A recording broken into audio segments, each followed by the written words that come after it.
中西文化、AI 科技、葡語學習一站齊備。澳大多個暑期課程迎嚟多名海內外高中生、大學生。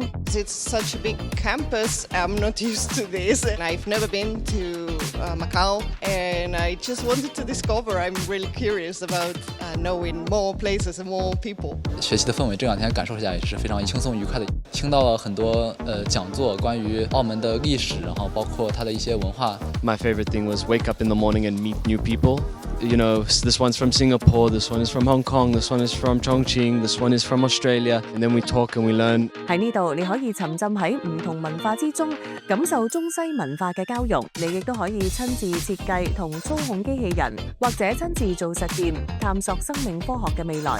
做實驗嗰度係有挑戰性嘅，因為我係用好多新嘅設備啦，例如係 micro pipette 咁，呢個係學校冇嘅。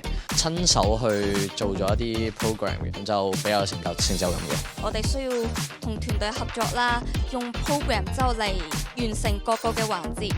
喺呢一度唔單止係一場夏令營，更加係青年學子走向學術殿堂嘅起點，帶領佢哋踏上探索世界嘅新征程。